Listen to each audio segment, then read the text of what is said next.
Ok, salut à tous. Salut Adrien. Oh, qu'est-ce que Hello, tu hello, fais là? Fred. Bonjour tout le monde.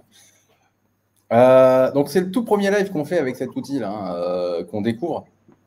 Donc juste, si vous nous voyez, en fait, ça nous ferait plaisir si vous pouviez nous le dire. A priori oui, puisque il semble qu'on soit 39. Donc c'est pas mal. C'est pas mal pour une première. On avait une chance sur deux que ça merde, hein, à vrai dire. On Mais espère c'est pas mal. techniquement que ça va marcher. Ouais. En plus, je Ouais. préfère vous prévenir, moi j'attends un livreur à la maison. Donc si vous me voyez courir d'un coup au milieu du live, soyez pas surpris. Voilà, je préfère prévenir d'avance, comme ça au moins. Salut David, salut Pierre-Michel, Christian. Il y en a deux que je reconnais. Pierre-Michel, Joël, David, je connais. Et certainement beaucoup d'autres. Donc, alors, qu'est-ce que c'est un petit peu l'objectif du live? Bon, déjà, pendant 5 minutes, on va bavarder de choses et d'autres, histoire que les gens arrivent. Et puis ensuite, le but du jeu, c'est quoi? Ça va être d'essayer de voir quelles sont les bonnes pratiques pour évaluer la concurrence SEO avant de se lancer. Ouais. Voilà. C'est valable pour le e-commerce, pour l'affiliation et pour à peu près tout, en fait, ce qui se trouve sur Google. On ne va pas parler de géolocaliser, mais c'est peut-être la seule chose, c'est le seul cas de figure dans lequel ça va pas être valable, ce qu'on va dire. Voilà, on va essayer de balayer un petit peu tout, en mode tranquille.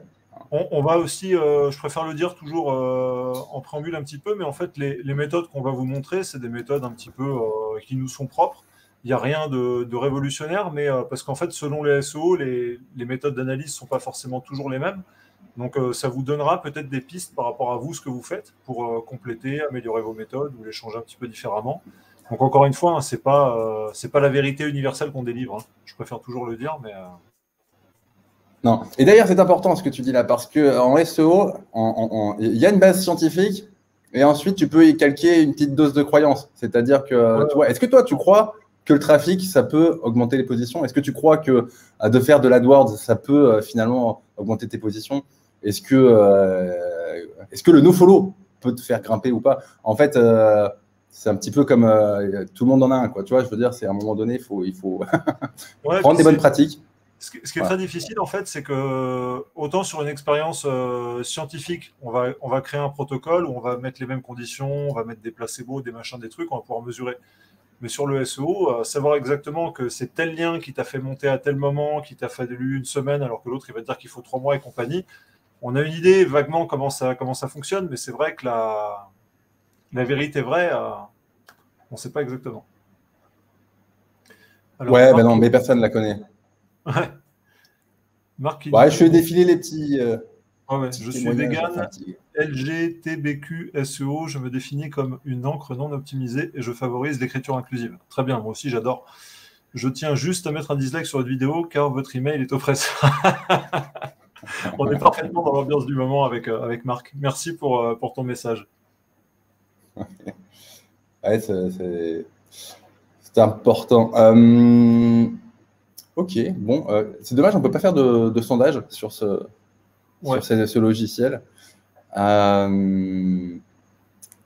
Qu'est-ce qu'on aurait pu demander? C'est vrai qu'il y a beaucoup de gens qui nous suivaient d'avant. Moi, j'ai envie de vous dire, est-ce que pour ceux qui ont suivi notre formation avec à moi et Adrien, comment ça se passe pour vous? Est-ce que finalement, vous avez... Alors, un défaut, je ne vais pas poser la question comme ça, est-ce que vous faites de l'argent ou pas? Est-ce que vous avez compris comment en faire? C'est deux choses différentes, parce que des fois, on se confronte un peu au réel, quoi. C'est-à-dire que des fois, on comprend, mais à la fois, faut sortir les doigts du cul, et c'est pas forcément évident. Ouais. Surtout qu'en plus, depuis la pandémie, c'est vrai qu'il y a beaucoup, en fait, il y a énormément de digitalisation. Il y a beaucoup, par exemple, de petites boutiques qui se sont mises sur Internet et compagnie. Et fondamentalement, quelle que soit la niche aujourd'hui, il y a toujours des choses qui sont plus ou moins creuses, mais c'est vrai que c'est pas toujours évident. Et avant, on pouvait se permettre d'être moyen pour y arriver. Aujourd'hui, c'est quand même plus difficile. Et il faut pouvoir un peu performer sur tous les registres, sur le contenu et aussi sur les liens. Ouais. Après, finalement, même s'il y avait des méthodes de Margoulin qui marchaient et qui marchent aussi toujours dans une certaine mesure, etc., finalement, Google n'a jamais changé, quoi. C'est-à-dire que l'objectif, c'est de délivrer le meilleur contenu à l'internaute et on y arrive. C'est-à-dire qu'on en arrive à finalement à quoi une situation qui fait que des black hats vont faire un contenu aussi bon que du white, en fait. C'est-à-dire que le black ne ressemble plus du tout à ce que le black ressemblait il y a quelques années encore. Et finalement, on en arrive à la conclusion que, d'une manière ou d'une autre, il faut donner à l'internaute ce qu'il souhaite.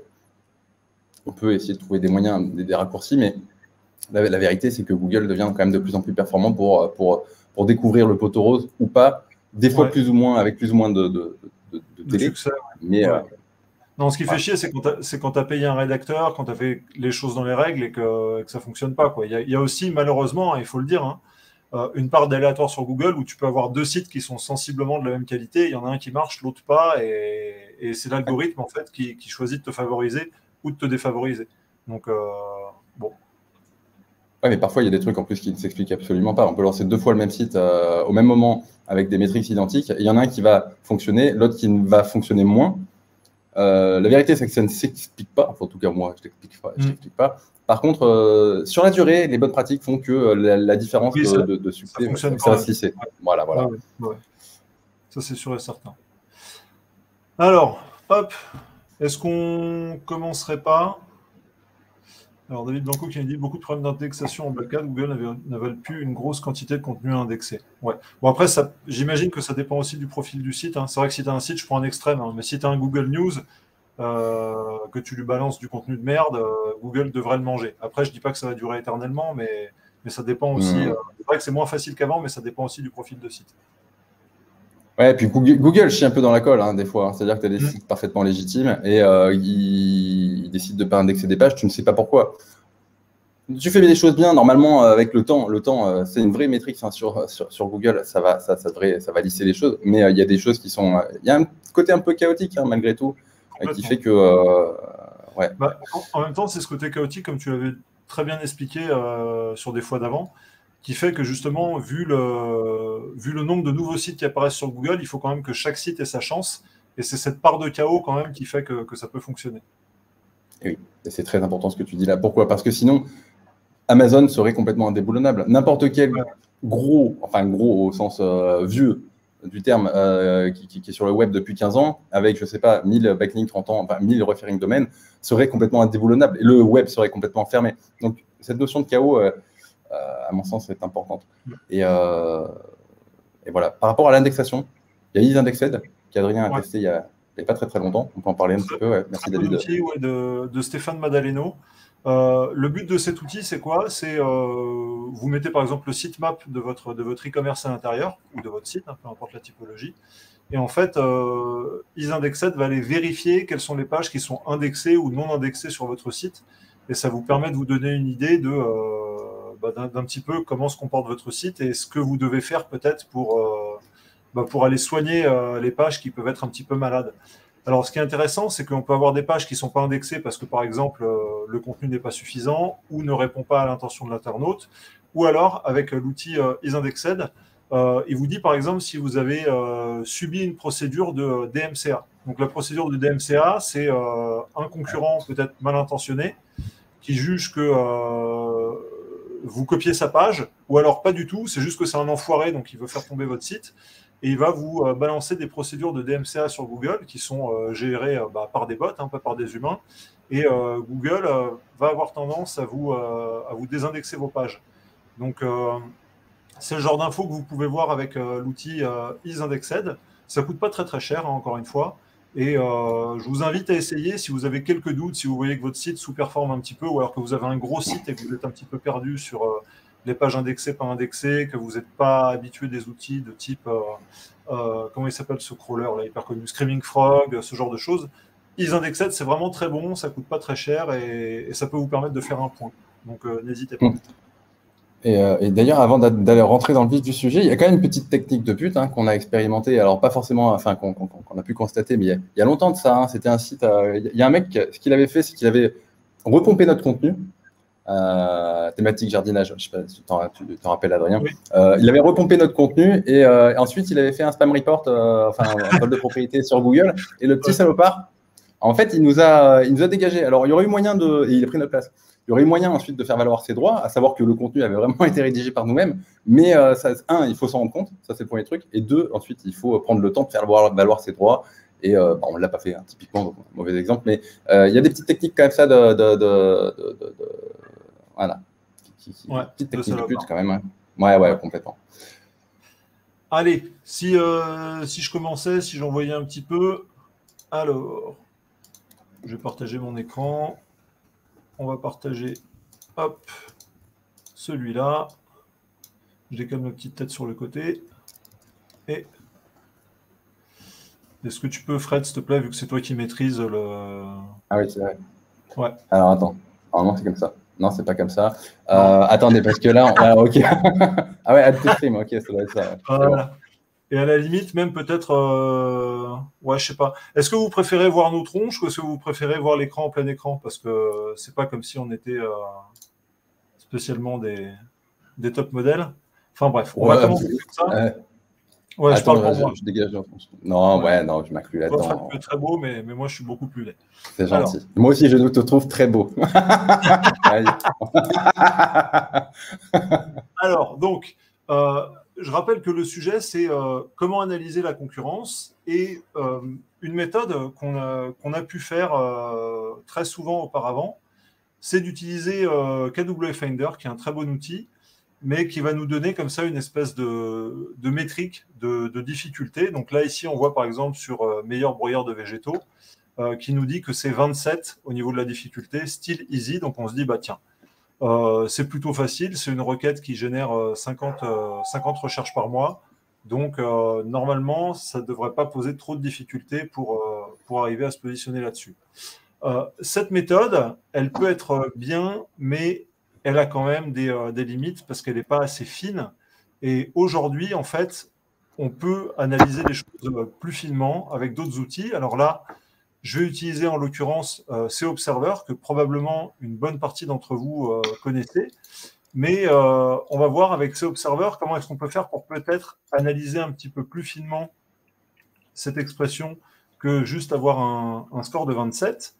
Donc, je vais rentrer mon mot-clé dans l'outil et je vais utiliser cette fonction qui s'appelle la SERP machine, si je ne dis pas de bêtises. Et je vais comparer ma SERP sur meilleur broyeur de végétaux avec un an d'écart. Donc, je vais voir globalement ce qui s'est passé. Et quelle va être ma méthode? Ma méthode, en fait, elle va être assez simple. Elle va se dérouler en 4 points que je vais vous donner tout de suite et qu'on va regarder pour en fait assimiler un petit peu la chose. On va d'abord regarder est-ce que la SERP bouge, est-ce qu'il y a du mouvement sur la SERP. Ça va vraiment nous donner un indice pour savoir s'il y a quelque chose à faire ou pas. Quels sont le type de sites qui rankent? Ça va être important pour comprendre quelle est l'intention de l'internaute et l'intention que Google détecte. Ensuite, quelle est la taille de mes concurrents? La taille de mes concurrents, ça va être le nombre de mots-clés sur lequel il imprime pour se donner une idée de la taille du site. Je le dis autrement, est-ce que moi, avec mes petits moyens d'artisan, d'entrepreneur, je vais être en moyen de faire un petit site qui va pouvoir se positionner ou est-ce qu'en face de moi, j'ai que des monstres et dans ce cas-là, ça va être plus compliqué. Et enfin, combien de liens reçoivent les sites de mes concurrents pour me donner une idée de l'effort que je vais devoir produire en netlinking. Donc, pour rendre ça un petit peu plus concret et moins chiant, on va commencer tout de suite sur les meilleurs broyeurs de végétaux. Donc, où on avait notre petit score de 27 ici, où on se disait que c'était facile. Là, on va essayer d'analyser ça de manière un petit peu plus fine. Donc, quand je compare la SERP sur les meilleurs broyeurs de végétaux un an après, eh bien, on peut voir qu'il y a quand même eu un petit peu de mouvement. Donc, le premier, il y a un an, a perdu 6 positions. Lui, carrément, est sorti, il en a perdu 44. Lui, il a fait plus 2. Enfin, c'est une SERP qui a un petit peu bougé. Pas trop, mais qui a un petit peu bougé. Donc, qu'est-ce que ça veut dire? Ça veut dire que plus une SERP est mobile, plus les positions bougent, plus ça veut dire qu'il y a possiblement des chances d'y rentrer. À l'inverse, plus une SERP est immobile, plus ça veut dire que ça va être difficile, parce que Google a déterminé que ces sites-là répondent à l'intention, font l'affaire, sont assez gros, etc. Donc, on ne va pas pouvoir venir s'imposer. Donc là, ce qu'on constate sur les broyeurs de végétaux, c'est qu'il y a des mouvements. Ce n'est pas non plus extrême, mais qu'il y a des mouvements. C'est la première chose à constater. En deux, quel est le type de site qui rank? Eh ben, on peut voir que c'est des sites, là on voit sur des comparatifs, là on a un EMD sur les broyeurs de végétaux, là on a BFM, donc BFM, à défaut de nous livrer de la bonne information, compare les broyeurs de végétaux. Et des sites comme on voit ici, Que Choisir, encore broyeurs de végétaux. Donc, bon, au niveau des sites, c'est surtout des comparateurs. C'est ça la chose qui est importante à retenir, c'est que la typologie de sites, c'est des sites qui vont comparer les broyeurs de végétaux. Ce n'est pas des e-commerce, c'est vraiment des comparateurs. Ensuite, on va passer à la partie 3. Quelle est la taille de mes concurrents? Et ça, c'est vraiment important. Et pour le voir, on va cliquer ici sur le compétition checker. Et là, on va avoir la SERP qui va nous être détaillée avec pas mal d'informations. Et je vais vous dire directement, en fait, quels sont les points qui vont nous intéresser. Et la première chose, dans la taille des concurrents qu'on va regarder, ça va être la partie là, dans la colonne SEMrush Domain, la partie Keyword, KW. Et en fait, cette partie Keyword, elle nous dit quoi? Elle nous dit sur combien de mots-clés imprime le site qui rank. Et en fait, on peut en déduire de manière assez logique que plus un site rank sur de nombreux mots-clés, plus c'est un site qui est de taille importante. Ce qui est logique, plus vous avez de pages, plus vous avez de chances de vous positionner sur des mots-clés, donc plus vous allez ranker sur un nombre de mots-clés important. Tout de suite, on peut voir sur cette SERP que, par exemple, sur le top au moins 5, on a des sites qui sont quand même d'une certaine importance. On les voit parce qu'on a 1,5 million de mots-clés, 2,2 millions de mots-clés, 324 000 mots-clés. Donc, on a des gros sites. Mais ici, on a un touriste qui se balade avec ses 553 mots-clés. Et qu'est-ce qui explique que lui, qui est tout petit, à côté des monstres, il est la tête hors de l'eau?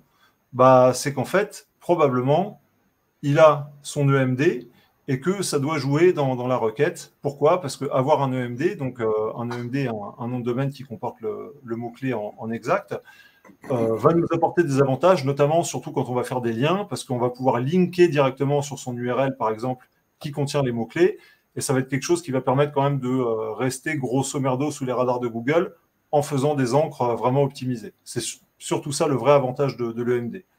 Donc là, sur cette SERP-là, si on prend les 3 premiers points, est-ce que la SERP bouge? Un petit peu, mais pas trop. Quels sont le type de sites qui rankent? Des comparateurs. Quelle est la taille de mes concurrents? Ils sont quand même plutôt balèzes, et à moins d'avoir un EMD, c'est difficile de me positionner. Et dernier point, le point 4, combien de domaines référents reçoit la page d'accueil du site? Et là, en l'occurrence, on voit que lui, avec son petit site, il reçoit quand même 198 domaines référents. Donc, ça veut dire qu'en termes de liens, si vous devez acheter du lien derrière, vous avez quand même un certain travail à faire, parce qu'avant d'atteindre 198 domaines référents, il faut quand même acheter du lien ou faire du ninja linking, donc ça demande un certain effort. Et à côté, on voit que les autres sites du top 5, du top 4 plutôt, c'est des gros sites, donc là, on est carrément sur une autre planète. Donc, qu'est-ce que ça nous apprend? Ça nous apprend qu'en fait, si on veut rentrer sur cette SERP-là, pour rentrer dans le top 3, mis à part si on a un EMD, ça va être compliqué. Pour rentrer dans le top 10, c'est pareil, c'est pas forcément évident. Il va falloir faire un certain effort au niveau du contenu, parce qu'avec un petit site, vous n'allez pas rentrer. Et si vous avez un EMD, comme lui, le numéro 10, broyeur-végétaux.info, ça peut vous permettre de rentrer dans le top 10, mais vous plafonnerez en bas. Donc, est-ce que rentrer sur meilleur broyeur de végétaux, c'est 27. Est-ce que c'est still easy? Est-ce que c'est facile? On s'aperçoit que si on analyse plus en détail, la réalité, elle est quand même plus contrastée. J'espère que c'est clair ce que je raconte, et n'hésitez pas à dire dans les commentaires si c'est pas tout à fait clair. J'essaierai de moduler un petit peu. Alors, maintenant qu'on a compris la méthodologie et qu'on a vu comment on avait fait sur les broyeurs de végétaux, on va aller regarder d'autres SERP qui peuvent être intéressantes juste au niveau des comportements, mais vous allez voir, on va aller un petit peu plus vite. Donc, on va regarder aspirateur Dyson. Donc, aspirateur Dyson, ces 12 derniers mois, qu'est-ce que ça donne? Eh bien, on voit que là, par contre, c'est une SERP qui bouge assez peu. Et même, vous voyez, le top 4 est trusté par la marque, par Dyson, avec des pages profondes, donc sur les aspirateurs sans fil, sur les aspirateurs, etc., etc. Donc là, si vous espérez vous positionner sur aspirateur Dyson avec votre petit site de niche, par exemple, ça va être compliqué. Déjà, le top 4, en un an, il n'a pas bougé. Donc, s'il n'a pas bougé et qu'en plus la marque squatte les 4 premières positions, vous vous mettez carrément une paille dans l'œil. Et si en plus, on regarde le top 10 dans son entièreté, qui n'a pas beaucoup évolué. Hein. Vous voyez, on n'a que des -2 au niveau des positions et des choses comme ça. On a 2 sites qui sont rentrés, Back Market, on va voir si c'est un petit ou un gros site, et But, qui est quand même un gros site. Et le reste, c'est Amazon, c'est Cdiscount, c'est Darty. Donc, on est quand même sur des gros sites. Donc là, qu'est-ce que je veux vous montrer? Je vais vous montrer que dans le cas d'une SERP bloquée, on ne va pas perdre son temps. Je ne vais pas aller créer un site, moi, avec mes petits moyens et mes petites connaissances en SEO, à moins que j'ai des connaissances plus avancées et que j'ai plus de moyens et des choses comme ça. Mais aller me positionner sur aspirateur Dyson, ça me paraît compliqué. On va juste compléter avec le Competition Checker pour regarder ce que je vous disais tout à l'heure. Si on regarde la taille du site par rapport au nombre de mots-clés sur lequel il imprime, bah, c'est que quand même des très gros sites. Et si on regarde le nombre de domaines référents, le nombre de liens que reçoivent ces sites-là sur leur page d'accueil, qui est quand même un indice important, bah, on voit que là, si vous ne recevez pas au moins un bon millier de liens sur votre page d'accueil, c'est même pas la peine. Donc, aspirateur Dyson, à moins vraiment d'être un gros SEO, d'avoir des gros budgets, d'être une grosse agence ou un gros client, quelque chose comme ça, je vois pas, moi, personnellement, comment je pourrais aller le chercher. Alors, on va regarder autre chose. Hop. Alors, je fais exprès un petit peu de prendre on va dire des extrêmes. Pourquoi? Parce que ça permet toujours de voir des choses plus significatives. Donc, si on regarde les mutuelles, on sait que les mutuelles, c'est quelque chose de très compliqué de rentrer dans la mutuelle. Bon, bah là, la SERP des mutuelles santé sur 1 an, elle a bougé. Lui, il a perdu 17 positions, lui, il en a perdu 15, donc ça veut dire qu'il y en a d'autres qui sont rentrés. Lui, il est rentré avec plus 10 positions. Lui, il est rentré top 10 avec 23 positions. Donc là, on est sur une SERP qui bouge, sauf sur la position 1 ou 2. Et on pourrait se dire, ah bah tiens, si ça bouge dans le top 10, peut-être que je peux aller m'y risquer. Bon, il faut qu'on pousse un petit peu plus loin l'analyse. On va voir le competition checker. Et on voit que la taille des sites qui rankent, par exemple, sur le nombre de mots-clés sur lesquels ils impriment, est très important. Donc, ça n'est que des très gros sites, ce qui est confirmé en parallèle par le nombre de liens qu'ils reçoivent sur leur page d'accueil, où on voit que là, si vous n'avez pas au minimum, lui, il me fait mentir le 4e, mais si vous n'avez pas au minimum 2000 domaines référents sur cette thématique-là et un énorme site, vous n'allez pas rentrer. Donc, une SERP qui bouge n'est pas forcément atteignable. Encore une fois, il faut aller mettre ça en relation avec la taille de la concurrence. C'est vraiment le message que j'essaie de faire passer dans la méthodologie. J'en fais une dernière sur une thématique qui est super à la mode, sur le CBD. Alors le CBD, c'est une thématique intéressante parce que ces 12 derniers mois, comme on peut voir, il y a eu beaucoup de mouvements sur la SERP. Il y a beaucoup de sites qui ont fait du out. Alors celui-là, il n'a pas vraiment fait out, 321cbd.fr, c'est juste qu'il a changé son nom de domaine. Et en fait, on voit qu'ici, il est devenu premier, mais il a changé un petit peu. C'est 321cbd.com/fr. Donc, il s'est débrouillé, il a changé son nom de domaine et il a fait le nécessaire. Mais c'est une SERP sur laquelle il y a eu beaucoup de mouvements. Moins 31, out, moins 40 positions. Et puis de l'autre côté, on peut voir qu'il y a eu du plus 27, plus 8. Donc, c'est pareil. Sur le CBD, SERP où il y a beaucoup de mouvements, c'est plutôt positif. Mais là, on peut voir qu'au niveau de l'intention, par exemple, celui qui était premier, rankait il y a 1 an avec le CBD, c'est quoi? On avait une page qui était purement informative. Donc, il y a 1 an, Google estimait que pour ranker sur CBD, pour être premier, eh bien, il fallait donner une page d'information sur ce qu'est le CBD. Alors qu'aujourd'hui, pour être même dans le top 3 du CBD, on n'a que des sites qui sont des e-commerce. Maintenant qu'on a compris que pour ranker sur le CBD, il fallait avoir au moins sur le top 3 des e-commerce, parce que vous voyez qu'on a Le Monde ici avec un article informatif qui rank en top 4, eh bien, on peut aller voir le competition checker pour essayer d'évaluer quelle taille de site on doit avoir pour ranker sur du CBD. Et pour ranker sur du CBD, je m'aperçois que, vous voyez, j'ai des volumes de mots-clés qui sont moins importants que sur les exemples peut-être un petit peu extrêmes qu'on a vus auparavant, mais qu'il nous faut quand même des sites d'une certaine taille. Donc, si je n'imprime pas sur au moins un bon millier de mots-clés, ça va être impossible de rentrer dans le top 3 et même difficilement sur le top 10. Donc, ça va nous donner un petit peu une idée des sites. C'est des sites qui sont, on va dire, petits, moyens, mais ce n'est pas des trop petits sites non plus.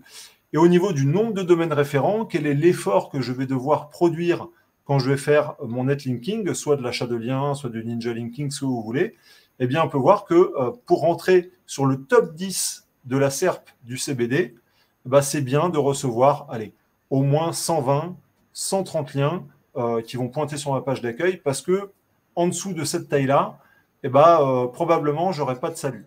Donc, on peut voir que pour analyser la concurrence et analyser les efforts qu'on doit faire en termes de rédaction, de pages à produire et de liens, un outil comme SEO Observer peut nous donner, grâce à une analyse de la SERP, des indices qui sont vraiment essentiels, à savoir, est-ce que les SERP ont bougé?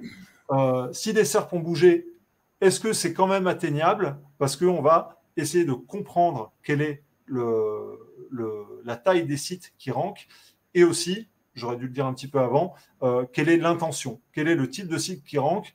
Est-ce que je peux ranker sur CBD avec un site d'information? Bon, mis à part si on est Le Monde, c'est difficile. On rankera plus facilement sur du CBD avec un e-commerce. Donc aujourd'hui, la méthode que je vous propose, je pense qu'elle est, c'est peut-être pas la meilleure, mais elle a le mérite d'être complète parce qu'elle nous permet d'avoir une vision un petit peu globale sur comment analyser la concurrence et quelle est la force et l'énergie qu'on va devoir mettre dans son site pour espérer d'abord ranker sur un top 10 et après sur un top 3. Et juste pour terminer, je voulais juste qu'on se rappelle aussi que l'EMD, aujourd'hui, a quand même toujours une importance et qu'on peut voir que d'avoir un EMD, comme on a vu sur les broyeurs de végétaux, ça peut permettre quand même de se positionner au milieu des gros, notamment, pas juste parce que un EMD contient des mots-clés, mais parce que quand vous faites du lien, vous pouvez vous permettre beaucoup plus facilement de faire du lien directement sur votre URL, ce qui est une pratique qui n'est pas du tout scandaleuse, mais vu que votre URL contient les mots-clés, forcément, ça va pousser beaucoup plus quand vous allez faire du lien, et ça va paraître légitime aux yeux de Google, vu que votre site porte le nom des mots-clés que vous visez. Donc, c'est marrant parce que ce discours-là, pourquoi je vous dis ça? Parce qu'il y a peut-être 1 an et demi, je vous aurais dit, bon, le EMD, ça a peut-être moins d'importance, alors qu'en fait, on s'aperçoit aujourd'hui, au fur et à mesure des updates, que les EMD, mine de rien, ça marche. Et ça peut permettre, sur des choses concurrentielles, d'aller se positionner plus facilement. Et j'en ai fini. Voilà, Fred, tu peux peut-être remettre nos petites têtes. Ouais. Ok. Alors, attends. Les têtes, c'est là. Ok, merci Adrien. C'était complet. Je ne m'attendais pas à autant. On n'a pas fait de répétition. Et merci pour toutes ces infos. J'espère surtout que ça a pu être utile aux personnes qui nous suivent, s'ils n'avaient pas peut-être cette manière d'analyser. D'ailleurs, n'hésitez pas à nous dire dans les commentaires si... Enfin, déjà, est-ce que vous avez appris quelque chose? Ça me ferait plaisir pour mon ego. Et peut-être si vous analysez, ou quels sont, vous, les critères sur lesquels vous vous basez pour faire cette analyse, plus que simplement un petit score comme ça, comme on avait vu avant sur KW Finder, juste un score SEO qui aujourd'hui, moi, me paraît plus suffisant pour se positionner. Non, clairement. Les scores, on pourra d'ailleurs parler des scores remontés par les outils, parce que c'est souvent la fête à la fausse joie, quoi. Typiquement.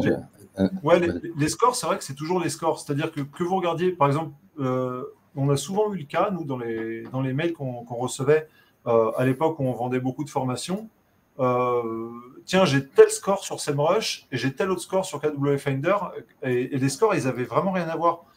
Comment est-ce que je fais pour me baser, sachant que Ahref a aussi d'autres scores, voilà. Donc c'est pour ça que les méthodes d'analyse un petit peu plus fines permettent quand même de valider ou d'invalider la force d'un score.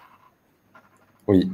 Et comment dire, on aime bien quand c'est cartésien en SEO, mais à un moment donné, il faut sentir les choses. C'est-à-dire que allez voir le site internet, regardez. Je vous ai préparé un petit document, on va regarder ça ensemble. Mais les outils, il y a des choses que les outils ne peuvent pas vous dévoiler, vous donner. Voilà. Et il y a un exemple de requête, je ne sais plus, je crois que c'était il y a 1 an, je crois que c'était quand on tournait la formation, un truc comme ça. C'était par exemple le mot-clé spiruline. Le mot-clé spiruline, si on le tapait sur KW Finder, il était super accessible. Enfin, c'est limite si c'était pas considéré comme une longue traîne, le truc. Mais non, mais en fait, on ne rentre pas comme ça sur le mot-clé spiruline tout court. Enfin, je veux dire, ça demande, de la structure au niveau du site, voilà, et de l'on-site, et aussi de la popularité. Enfin, je veux dire, on ne débarque pas sur spiruline tout court comme ça, quoi. Ouais, tout à fait. Mais ce qui est marrant aussi, c'est de voir, parce que là, depuis, ça fait un petit peu plus d'1 an qu'on est plus concentré sur la vente de liens avec Ecomlinks, et qu'on voit beaucoup de sites défiler, des e-commerce. et de voir que, par exemple, sur des thématiques, je vais prendre la lithothérapie. Parce que la lithothérapie, j'ai presque envie de dire malheureusement, c'est une thématique aujourd'hui qui est un petit peu saturée. Il y a beaucoup de sites qui vendent des pierres. Et c'est vrai que si aujourd'hui vous voulez rentrer sur la lithothérapie avec un site généraliste, il faut quand même s'accrocher. Par rapport à il y a 1 an et demi ou il y a 2 ans, c'est plus les mêmes efforts. Par contre, on a vu des sites qui se spécialisent par exemple dans une pierre en particulier et qui arrivent à se positionner sur des top 3 sur, je sais pas, alors les pierres, ça peut être tout, hein, la tourmaline, pierre de lune, machin, enfin tous ces trucs-là, et des sites qui ne font que des bracelets ou que des, enfin, qui ne font que des bracelets, colliers, accessoires, tout ce que tu veux, sur cette pierre en particulier, et ça leur permet aujourd'hui, avec un effort moindre, de se nicher. Donc c'est-à-dire que avant, on pouvait se permettre d'être dans la niche, mais aujourd'hui, pour être dans la niche, il faut un certain budget de rédaction, de netlinking, de tout ça. Et si on veut s'épargner ça, eh ben, il vaut mieux être la niche dans la niche. On en est à ce point-là aujourd'hui, quoi. Si vraiment on veut y arriver avec moins de moyens, on va dire. Mmh. Et bon, alors malgré tout, il y a quand même des choses qui font que ça peut demander moins de moyens si en amont, on ne se plante pas à minima sur ne serait-ce que ce qu'attend Google. Ou un e-commerce, mais un e-commerce quoi? Une fiche produit, une catégorie ou comparatif.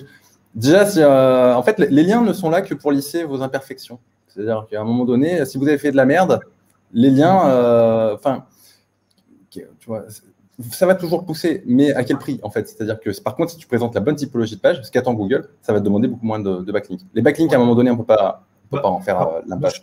Ouais, c'est vrai que, enfin, moi, c'est vrai que c'est quelque chose que je dis souvent et que tu viens de dire, Fred, c'est que pour moi, le lien, c'est vraiment, en fait, le SEO, depuis 20 ans, ça fonctionne toujours de la même manière. C'est optimisation technique, contenu, lien. Ça n'a rien changé. C'est juste que les filtres, en fait, se resserrent. Mais un site qui va ranker, c'est un site qui est optimisé techniquement, qui a du contenu qui est correct et des liens.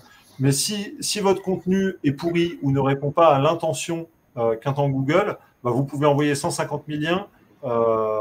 Ça va être compliqué. Ça va être très compliqué. Oui. Et ça a vraiment changé par contre par rapport à il y a quelques années maintenant. C'est-à-dire qu'avant, finalement, l'intention de l'internaute, c'était pas très très grave. On pouvait envoyer la sauce et puis ça marchait quand même.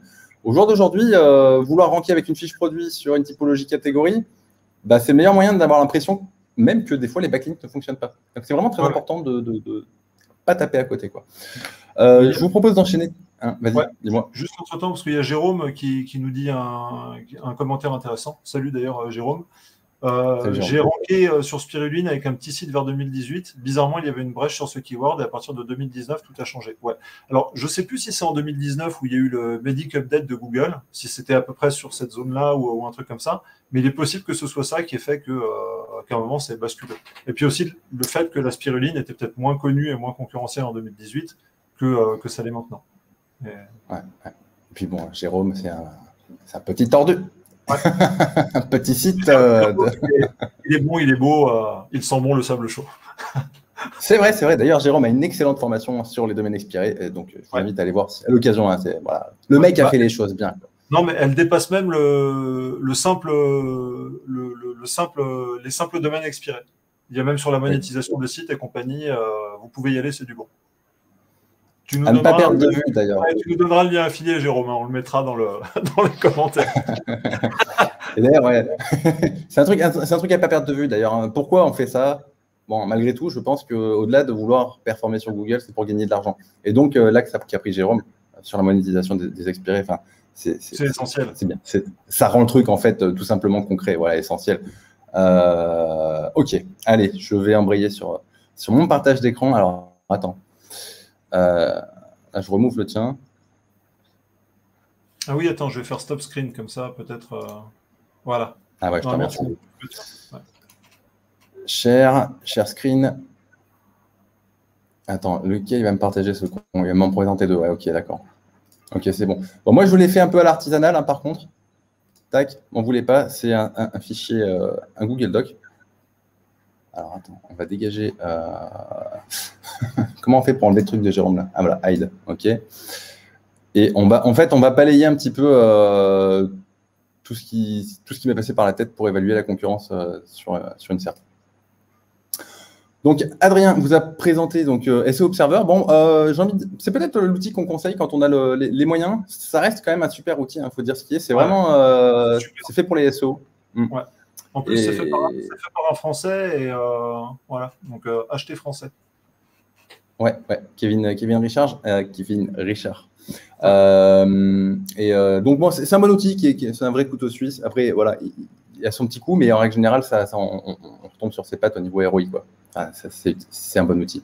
Après, en moins cher, KW Finder, mais KW Finder est plus orienté, je crois, juste sur la recherche de mots-clés, il me semble. Alors, KW Finder, il est quand même il est multi-tool. Il peut te permettre aussi d'analyser les SERP, de voir les liens de tes concurrents. Je pense que KW Finder, il y a 4 ou 5 outils intégrés dans KW Finder, et c'est bien pour quelqu'un qui n'a pas trop de budget et qui débute. Après, c'est vrai que si vous avez un petit peu de budget, n'hésitez pas à mettre soit dans SEO Observer ou SEMrush ou Ahref, peu importe. Même si nous, c'est vrai qu'on aime beaucoup SEO Observer maintenant.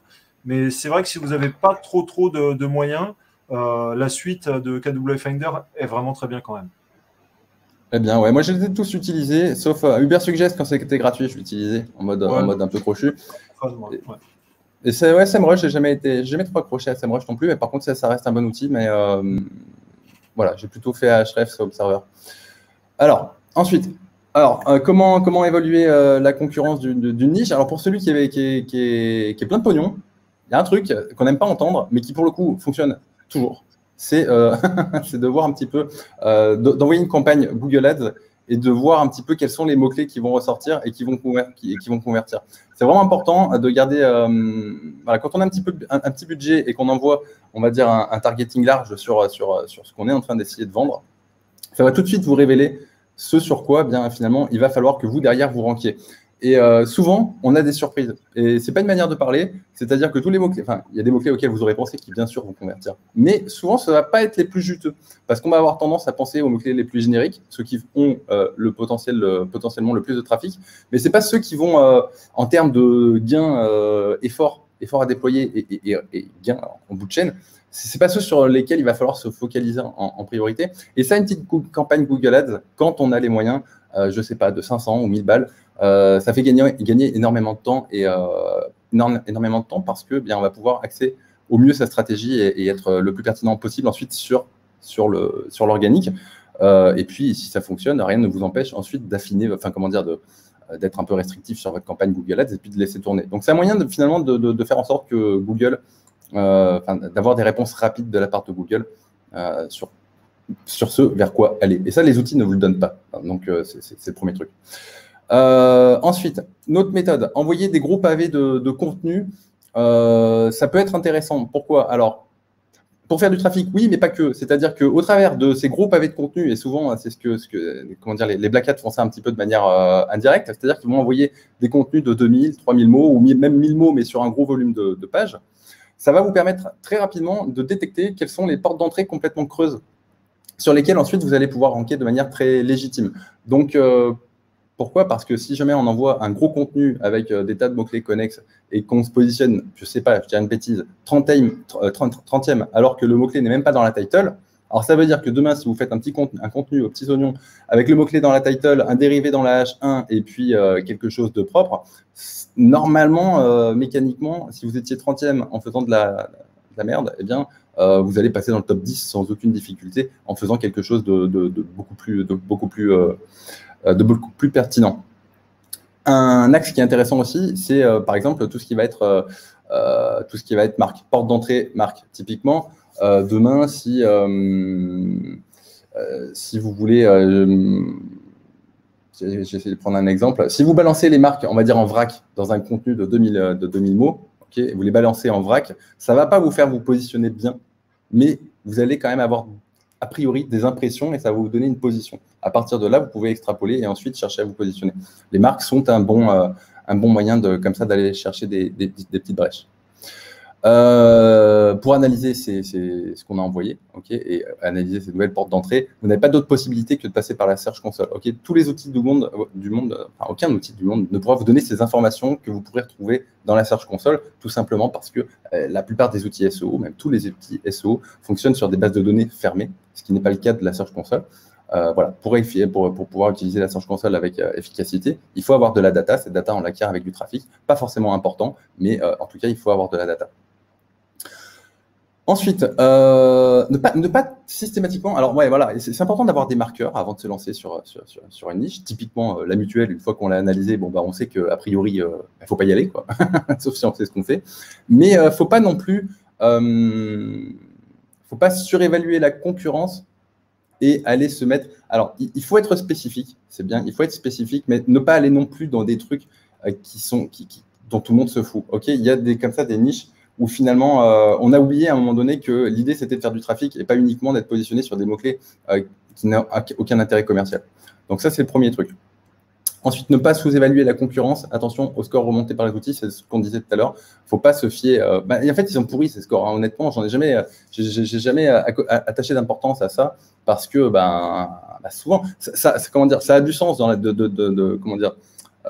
ça a du sens dans le sens où ces scores ont été calculés sur des processus, mais la vérité, c'est que souvent, ils sont assez biaisés, quoi. Donc, rien ne vaut l'analyse empirique. Voilà, aller sur les sites internet, regarder comment ça se comporte sur Google et faire le job soi-même. On s'aide d'outils pour analyser des choses bien spécifiques, typiquement les profils de backlink, par exemple. Ensuite, regardez les résultats. Donc, il va y avoir des petites redondances avec ce qu'a dit Adrien. Hein. Regardez les résultats sur Google sous l'angle de la typologie des pages présentées. Ça, c'est vraiment, enfin, pour moi, depuis, on va dire, pas si longtemps que ça, depuis 2020, 2019, 2020, c'est vraiment super important d'envoyer la bonne typologie de page. Sinon, c'est vraiment, c'est se tirer une balle dans le pied de ouf et se créer des difficultés pour faire remplir son site internet. Ça, voilà, en règle générale, c'est ou plus d'argent ou plus de temps. Et parfois, on reste bloqué au fin fond de la première page parce qu'on ne présente pas ce qu'il faut à Google. Donc, par exemple, les pages catégories en 2021, pour moi, sur des e-commerce, c'est ce qu'il va y avoir de plus pertinent. Et d'ailleurs, c'est assez logique. Enfin, si demain, quelqu'un qui tape machine à laver, ou même quelqu'un qui va un peu plus loin, qui tape machine à laver, Dyson, non, c'est pas une marque de machine à laver, Schneider. Quel est le... Enfin, moi, Seb, ok, partons sur Seb. Je ne fais pas le test en direct, mais vous pourrez vérifier. À mon avis, ça va se vérifier. Vous tapez machine à laver Seb. Mis à part dans Google Shopping où vous allez avoir des fiches produits, le reste de la SERP, ça va être ou de la catégorie ou peut-être du comparatif. Mais en tout cas, ça ne va pas être de la fiche produit, c'est juste évident. Pourquoi? Parce que au moment où l'internaute tape machine à laver Seb, qu'est-ce qu'il veut? En fait, il veut une machine à laver Seb. Mais quel modèle de machine à laver Seb? Et donc, le seul moyen pour Google de répondre à cette question, c'est de présenter de la catégorie. Donc, vous ne pouvez pas ranker avec autre chose que de la catégorie, sauf anomalie. Ensuite, là, on revient sur une question qui a été posée par rapport qui a posé Marc. Okay, alors, moi, je le prends plutôt comme étant une bonne nouvelle. Quand je vois Amazon ou Cdiscount ou la Fnac qui se positionnent qui se positionnent dans le top 3, pour moi, c'est plutôt une bonne nouvelle. En règle générale, ça peut ne pas se vérifier systématiquement, mais en règle générale, si vous arrivez avec un site spécifique et que les URL catégories d'Amazon, Cdiscount ou de la Fnac qui se positionnent ne sont pas, du point de vue off-site, trop difficiles, vous devez arriver à dépasser ces sites qui sont généralistes, même s'ils sont énormes. À nouveau, par rapport à 2019-2020, on pouvait, comment dire, enfin, de mon expérience, le nombre de domaines référents était, comment dire, surtout prégnant sur le root domaine. Et c'est de moins en moins vrai. C'est-à-dire que maintenant, faire quelque chose de ciblé et même d'aller taper les catégories quand on fait du off-site, ça peut avoir du sens. Et donc, même si Amazon est très costaud sur le root domaine, alors là, je veux dire, il est énorme. Le fait que ce soit une catégorie ou une fiche produit, mais souvent une catégorie qui rank, eh bien, ça, a priori, vous laisse l'opportunité de ranker avec peut-être une centaine de domaines référents, alors que lui en a sur le route, je sais pas moi, une centaine de milliers. Okay, donc, pour moi, c'est pas un mauvais. On pourra en discuter avec Adrien et puis donnez-nous votre avis, mais pour moi, c'est pas mauvais signe quand Amazon ou Cdiscount se positionne. Ensuite, alors là, les anomalies de doublons sur les domaines référents. Attends, là, j'ai le mini-couille là. Les anomalies de doublons. Ouais, alors ça, comment dire, quand un site se positionne trop de fois, mais c'est marrant parce que c'est un pur contre-exemple par rapport à ce qu'Adrien a montré tout à l'heure, en règle générale, Google essaye d'apporter de la granularité à ses résultats. Et cette granularité, elle va passer aussi par des domaines, des sites Internet qui sont différents les uns des autres pour proposer à l'internaute on va dire, une expérience différente en tout cas. Ouais. Alors, ce que j'ai montré, c'est aussi, enfin, souvent, si on avait des résultats avec parfois plusieurs fois le même site, c'est on rankait en fait on était sur une sorte de marque.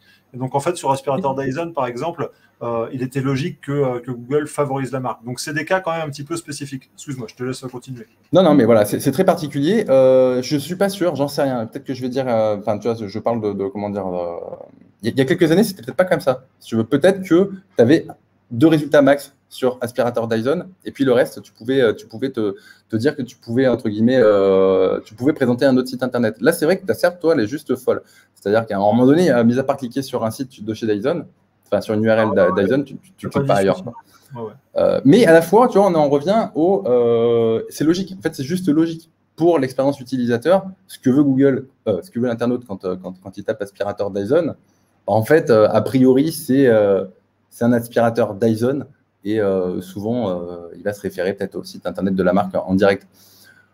Qu'est-ce que j'ai mis? Les attentes impératives. Ok, bon, là, j'ai pris un petit exemple qui est un petit peu plus. On sort un petit peu du contexte e-commerce, mais par exemple, si un mec tape devis travaux, prix devis peinture à Nice, ce que veut le mec, a priori, j'avais constaté ça sur un cas pratique, le site qui rankait le mieux, c'était systématiquement un site qui avait fait un tableau avec un comparatif des prix pour les différentes peintures dans cette localité-là. Et donc, qu'est-ce qu'attendait Google là? Ce n'était pas le domaine qui avait le plus de patates au niveau du nombre de domaines référents. C'était qu'est-ce qu'attendait Google? Il attendait un tableau avec des prix, c'est-à-dire avec aussi le sigle euro et des chiffres. Enfin, vous voyez ce que je veux dire? Google attendait un tableau des prix et du coup, vous lui envoyez un tableau et des prix et ça se passe mieux pour vous et avec moins de difficultés. Ensuite, putain, alors là, j'ai fait une phrase un peu compliquée. Distinguer les contenus de la popularité, du trafic sémantique connexe, des blocages de requêtes généralistes. Ok. Je comprends à peu près ce que j'ai voulu dire. On croirait la chose très inconnue et vice-versa. Distinguer les contenus de la popularité du trafic. Ok, bon. Alors, je vais essayer d'apporter de la valeur ajoutée quand même par rapport à cette phrase. C'est vrai que, en fait, oui, il faut distinguer le contenu de la popularité. Et en fait, là où je me suis merdé, c'est du trafic sémantique connexe. Ok, c'est-à-dire que vous avez 3 piliers, on va dire. Vous avez le contenu et la qualité, vous avez la popularité et aussi, on va dire, le trafic que fait un site internet, le trafic, on va dire, sur les mots-clés connexes du mot-clé que vous êtes en train de viser. Et ça, c'est con, mais Adrien vous en a parlé tout à l'heure, c'est une métrique qui est important de prendre en considération pour évaluer un petit peu la pertinence, la robustesse du site internet que vous allez chercher à dépasser. C'est-à-dire que sur tout ce qui est requête générique, vous devez débloquer toutes les requêtes spécifiques, périphériques, pour débloquer cette requête générique. Si vous ne le faites pas, vous pouvez avoir, je grossis le trait, autant de liens que vous voulez. Vous pouvez avoir un contenu aussi bon que vous voulez, vous n'allez pas réussir. Voilà, vous n'allez pas réussir à percer. Et donc, demain, qu'est-ce qu'on peut prendre? Vous ne pourrez pas réussir à vous positionner sur le mot-clé quiche-Lorraine avec un monopage. Ok, je ne pense pas. Parce que. J'ai un exemple là-dessus. On avait un client qui était dans des accessoires de décoration. Alors, je veux dire, je sais pas, c'était, je dis une connerie, des tables basses. Et en fait, c'est vrai que tu peux pas ranker sur table basse si sur ton site, tu n'as pas les tables basses, tel format, telle couleur, tel motif, tel machin, tel truc. C'est impossible. Donc, c'est tout à fait ce que tu dis. Ensuite, en e-commerce, éviter l'obsession sur les mots-clés à fort trafic qui convertissent peu et qui sont extrêmement complexes à faire ranker en top 3. Alors ça, c'est un genre de truc, en fait, une fois qu'on l'a expérimenté, qu'on s'est donné un mal de chien pour être premier sur une requête qu'on estimait, enfin voilà, limite, je veux dire, on pourrait se dire, bon, une fois que je suis premier sur cette requête-là, bon, c'est jackpot et Rolex, quoi. Souvent, c'est très déceptif. Il vaut mieux aller taper les requêtes connexes et identifier peut-être avec Google AdSense ou avec Google AdWords qui rapportent de l'argent et qui sont un petit peu moins compliqués à travailler.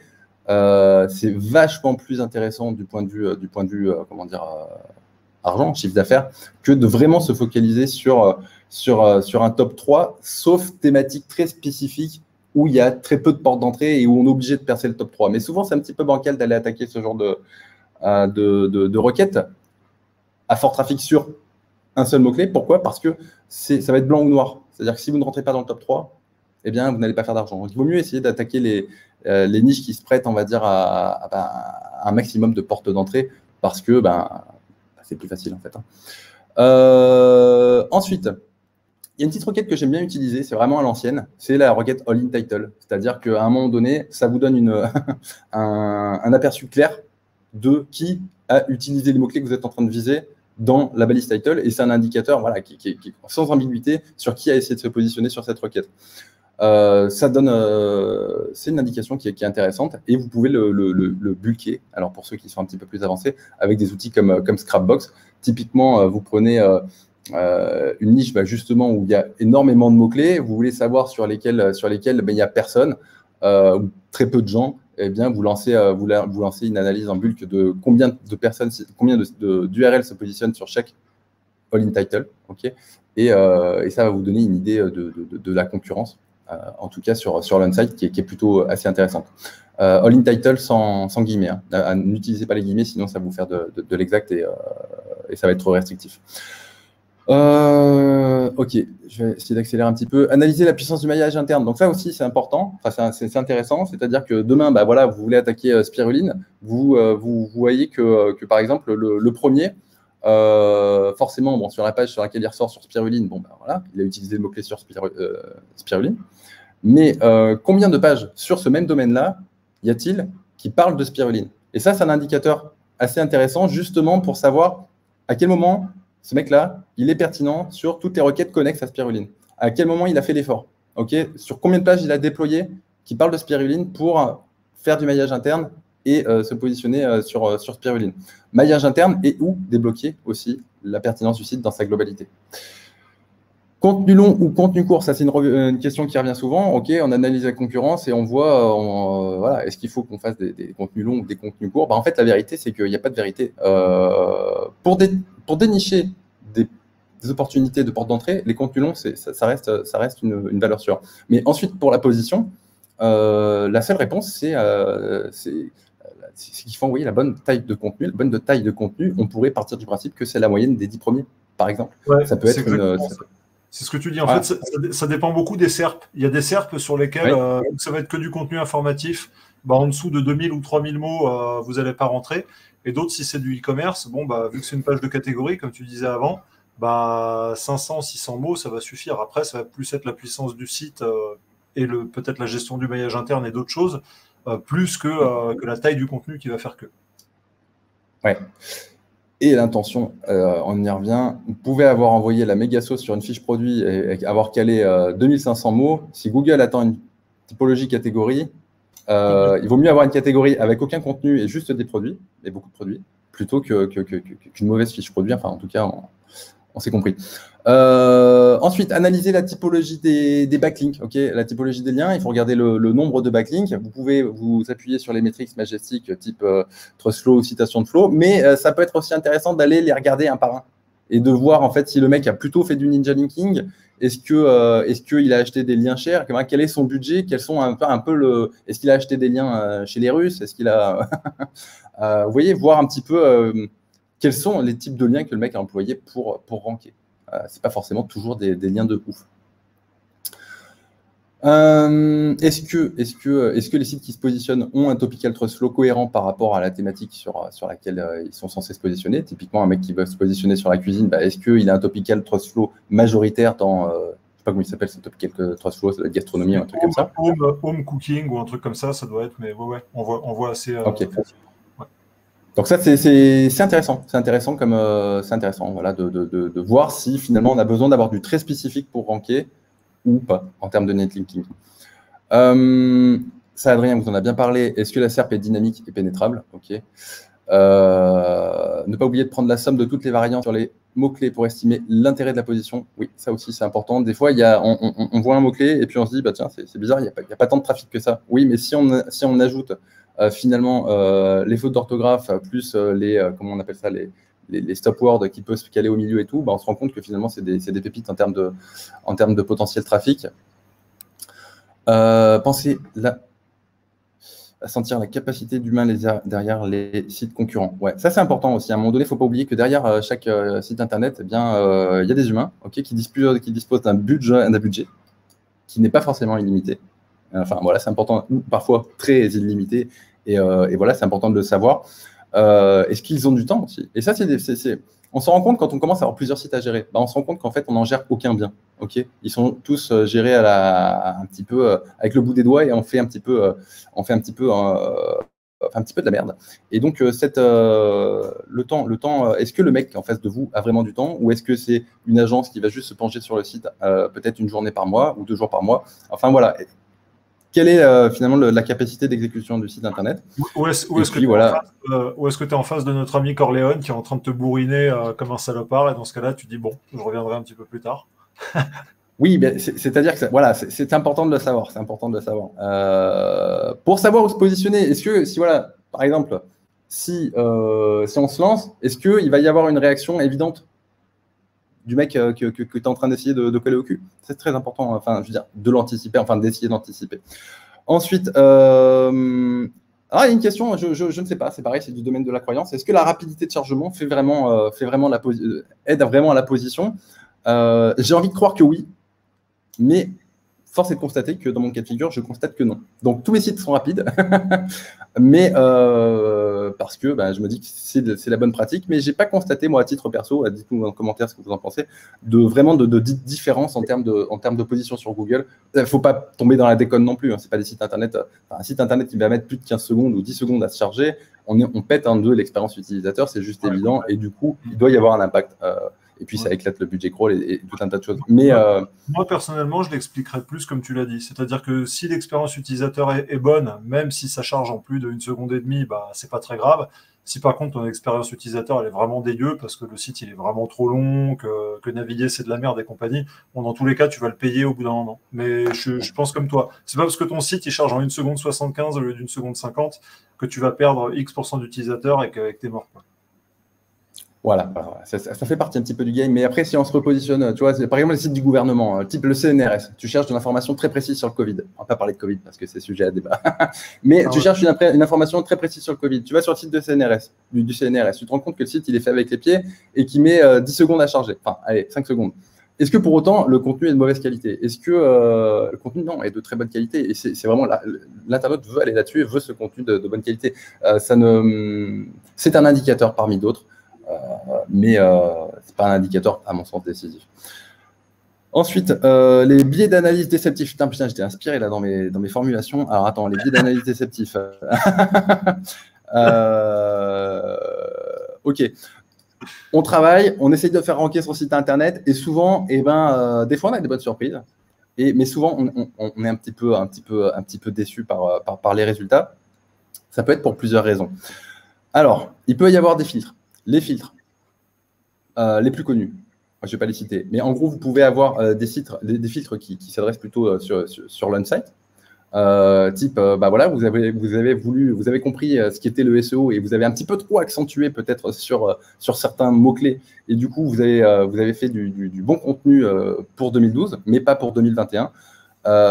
Et donc faire attention. Des fois, quand les sites réagissent pas normalement, c'est quand vous avez fait une suroptimisation sur l'on-site. Donc, ça peut être du bourrage de mots-clés. Enfin, c'est beaucoup plus fin que ça maintenant, hein, parce que… Après, c'est le genre de choses qu'on peut vérifier avec yourtext.guru, par exemple, qui permet d'obtenir des espèces de courbes sur l'utilisation de certains mots-clés par rapport à la SERP et le niveau de danger sur lequel on se situe. Donc, si vous avez un doute là-dessus, yourtext.guru, ça peut vous aider à lever le doute, on va dire, ou à corriger. Oui, clairement. C'est vrai qu'ils ont cette fonctionnalité-là qui est plutôt très bien. Ensuite, les sites qui sont jeunes vont souvent avoir tendance à réagir de manière un petit peu médiocre. Pourquoi? Parce que souvent, ils vont être dans ce qu'on appelle la sandbox. Il y a beaucoup de… Enfin voilà, il y a ce filtre malgré tout incompressible qui peut durer plus ou moins longtemps, dont on peut raccourcir la durée ou dans lequel on peut rester peut-être toute une vie. Ça dépend. Mais voilà, tant qu'on est dans la sandbox, le site internet réagit de manière anormale et de toute façon, on le sait très bien quand on est on sait quand on n'est plus dans la sandbox. Ça se sent tout de suite sur le site internet. Et voilà, si vous êtes dans la sandbox, si vous avez un site qui est un petit peu jeune, c'est-à-dire peut-être qu'il y a moins de 3 mois, c'est à peu près certain, mais si vous avez moins de 6 mois et peu de backlinks, et que vous imprimez sur très peu de mots-clés connexes à votre mot-clé principal, vous êtes dans la sandbox. Il y a des moyens ensuite pour sortir de la sandbox plus rapidement, mais voilà, faire attention à ce filtre qui plombe un petit peu l'analyse a posteriori. Contenu sur optimisé, donc ça je vous l'ai dit, et les contenus à côté de la plaque, ça c'est peut-être ce qui va vous concerner le plus. Ne vous plantez surtout pas sur la typologie attendue de la part des internautes et donc de la part de Google. Ouais, l'intention. Ouais. Les filtres off-site, bon, ça, en règle générale, on les sent pas assez aussi. Hein. Enfin, on les sent passer. C'est-à-dire que quand vous prenez une cacahuète sur l'off-site, le site se prend vraiment une prune. Et derrière, en fait, vous pouvez faire un petit peu ce que vous voulez sur l'on-site. Ça va réagir un petit peu mollement, ça va réagir un petit peu bizarrement. Donc voilà, après, il faut... on ne va pas rentrer dans le détail de ça, mais après, bon, voilà, il faut essayer de sortir de ces filtres d'une manière ou d'une autre. Pensez aussi à attendre que Google, 1, indexe votre page, et puis 2, digère le contenu et ou le maillage interne et ou l'off-site par rapport à ce que vous avez cherché à faire ranker. Voilà, n'analysez pas trop tôt et ne surréagissez pas en fonction de ce qui se passe sur Google, c'est important. Et les signaux sociaux non anticipés, moi, j'ai peut-être pas trop embrayé là-dessus, mais en gros, il y a des anomalies sur Google, c'est-à-dire que vous pouvez avoir des sites internet qui, sur le papier, au niveau de l'off-site, de l'on-site, sont pas ouf, et vous vous dites, OK, je peux y aller. Eh bien, en fait, on ne comprenait pas trop pourquoi le mec en fait est positionné. Et en fait, s'il est positionné, c'est parce qu'il a des signaux autres qui font que, eh bien, il a été jugé comme étant pertinent et populaire, pas au sens du netlinking, mais c'est ce qui peut se passer souvent avec les mecs en fait qui font de la publicité sur Facebook et qui ont trouvé un produit winner. Ils envoient tellement la sauce en fait en termes de trafic qu'il se passe un truc et il y a des rebonds sur Google avec avis plus le nom de la marque ou avis plus le nom du produit. Et il se passe quelque chose qui est indéniable pour moi. Il y a le site est comme ça poussé vers le haut. Voilà. Après, c'est ce genre de situation, il peut avoir un up and down. C'est-à-dire que si le mec arrête du jour au lendemain ensuite de faire de la pub, il peut tomber. Google gère vraiment ça, par exemple, avec l'actualité, comme tu dis, s'il y a quelque chose qui fait le buzz sur un mot-clé ou un produit, ou tu peux tout à fait avoir un site qui pète comme un bouchon de champagne et il retombe aussi vite qu'il est tombé. Hein. C'est un petit peu un effet.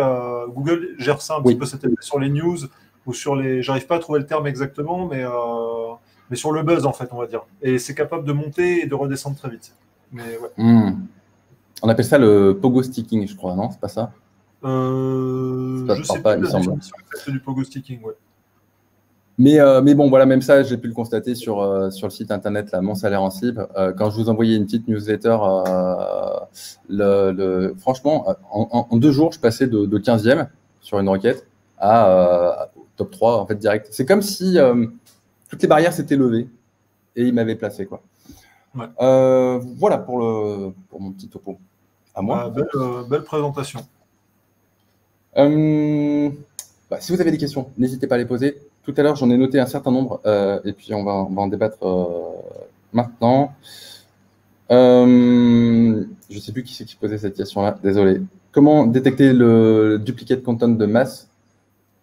Qu'est-ce que tu dirais, toi, Adrien? Pas évident, de masse. Alors, soit vous passez par un outil comme Kill Duplicate, qui est l'outil de Paul Sanchez, si je dis pas de bêtises, qui vous permet de le faire, mais c'est un certain budget. Si vous avez moins de budget, vous pouvez passer par un outil qui s'achète en one shot. C'est un outil russe que j'ai découvert grâce à Jérôme Pasquelin, justement, qui est anti-plagiarisme. Donc, vous le téléchargez, ça coûte $20, je crois, ou $25. Donc, on va dire une vingtaine d'euros. Et vous pouvez rentrer vous pouvez rentrer toutes vos URL d'un coup et ça va aller scanner et vous dire quel est le pourcentage de duplicate que vous avez. Donc, d'instinct, ce seraient les 2 choses que je dirais. Soit, si vous avez un petit peu de budget, vous pouvez passer par Kill Duplicate, soit sinon, vous passez par anti-plagiarisme, je ne sais pas s'il existe sur Mac, hein, mais en tout cas, c'est un exécutable qui fonctionne sur les PC et qui vous permet de vous rentrer toutes les URL à l'intérieur et ça va checker comme ça le duplicate et ça peut vous donner une idée. Ou alors sinon, à l'unité, on prend des bouts de phrases sur son texte qu'on met entre guillemets dans Google et puis on voit si on a des répétitions, mais ça, c'est un peu plus... C'est un peu plus aléatoire. C'est un peu la méthode du pauvre, mais ça fonctionne aussi. Et vous avez Scrapbox qui permet d'automatiser ce processus-là, même si ça ne vaut absolument pas un... Comment il s'appelle? Kill Duplicate. Ou anti-plagiarisme, ouais. Une explication sur l'actualité sur la non-indexation. Comment faire quand on a une page qui est non indexée? Quelles seraient un petit peu nos recommandations? Va dire, t'écoute. Alors, comme tu disais, il y a une première chose, c'est est-ce qu'on répond à l'intention que Google attend? Si il veut de l'informatif et qu'on a un e-commerce, ça va être compliqué, mais en partant sur le postulat qu'on répond à l'intention mais qu'on n'est pas indexé, très probablement, c'est que le contenu est de mauvaise qualité. Donc, ce que vous pouvez faire, c'est soit rajouter du contenu, vous rajoutez 200-300 mots, rajouter quelques photos, rajouter des vidéos YouTube, bref, essayer d'agrémenter un petit peu son article ou sa page, et ensuite la repousser peut-être dans la Search Console ou via un outil comme, je ne sais pas, Omega Indexer ou ce que vous voulez, et voir si Google la mange ou pas. Donc, aujourd'hui, il y a quand même des gros problèmes d'indexation, on ne va pas se le cacher. Ce n'est pas juste parce que le contenu est pourri ou un truc comme ça. Google est quand même un petit peu mongolien en ce moment. Mais moi, la manière dont je procéderais, c'est j'essaierai d'ajouter du contenu sur la page, voir si ça la rend plus qualitative pour que Google choisisse de la réindexer. Ouais, pas pareil. Mais c'est vrai que bon, après, il ne faut pas être, il ne faut pas surréagir. C'est-à-dire que ce qui se passe, moi, j'avais eu une expérience plutôt en Black Hat, il y a quoi? Il y a peut-être 5-6 ans. Le spam, t'envoyais tes sites, t'envoyais des gros sites avec des gros volumes de pages. Ça ne marchait absolument plus, en fait. Pendant 2-3 mois, je ne sais pas, il y a eu des énormes problèmes d'indexation. Et c'était à cette occasion-là que j'ai un petit peu levé le pied sur le Black Hat. Puis là, 2-3 mois après, en fait, c'était reparti comme en 40. Je ne sais pas pourquoi.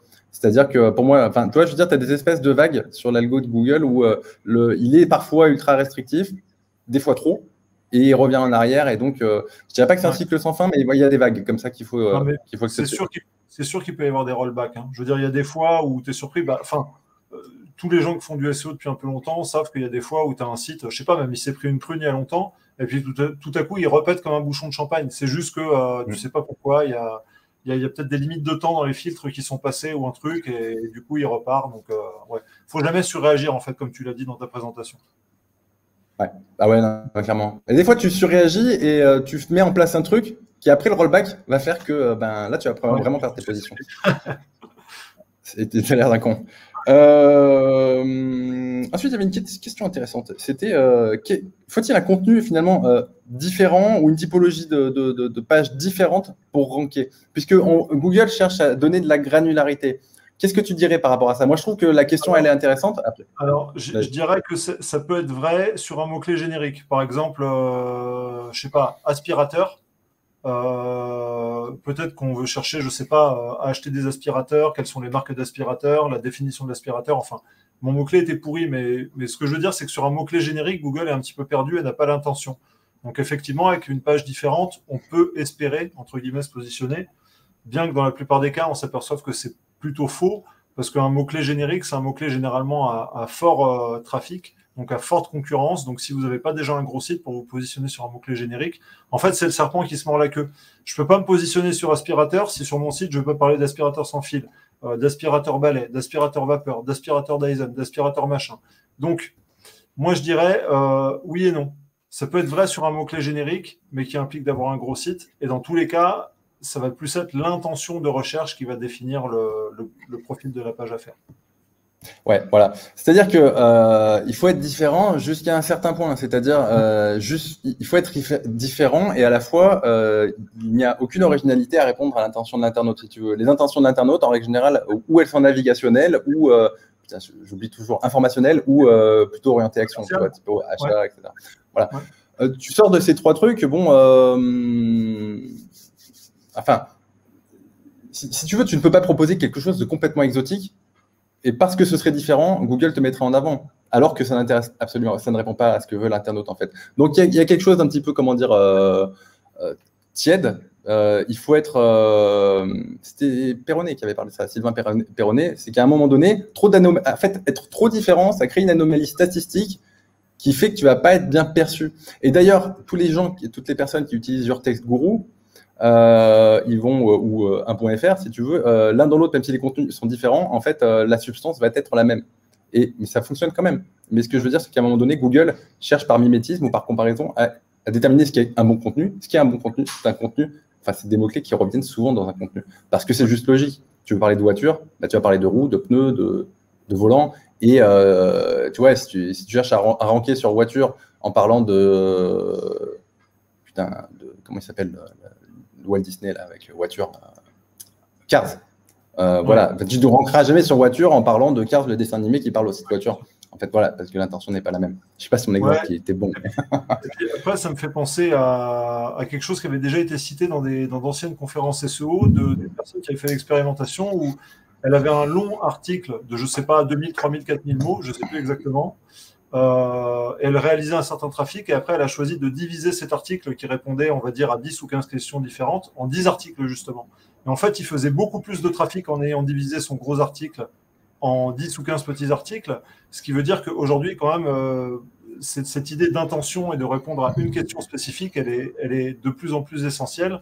Donc effectivement, comme tu dis, être trop original ou alors beaucoup trop générique, aujourd'hui, c'est quand même prendre des gros risques et surtout le risque de ne pas ranker. Absolument. Alors, par contre, il y a eu... Est-ce qu'il n'y a pas eu d'autres questions? J'ai noté les premières, mais je pense qu'on a répondu à peu près à tous les gars. Ouais, après, on en a peut-être loupé quelques-unes, mais bon, c'est pas grave, on répondra sur les prochains lives. Donc, on a déjà un petit peu dépassé. Le tempo, on va vous faire ça une fois par semaine. A priori, le lundi à 11h 11h, ouais. 11h. 11h du matin, ouais, heure française. Et voilà, on va vous faire un petit thème comme ça chaque semaine pendant 8 semaines. N'hésitez pas même à nous envoyer un petit message ou un petit mail si vous avez des choses que vous voudriez qu'on traite en particulier. Et je pense qu'on est pas mal, non? Ouais, on est bon. Merci en tout cas à tous de nous avoir suivis. Guillaume, on répondra peut-être à ta question la prochaine fois. Mais merci en tout cas beaucoup à vous tous d'avoir été au rendez-vous. Et puis, portez-vous bien et à la semaine prochaine alors. Ouais, merci à tous. Et c'était vraiment sympa de revoir nos anciens fidèles. Là. Je viens de voir Corinne. Ça fait vraiment plaisir. Passez une bonne fin de journée. À toutes. Ciao, ciao. Ciao.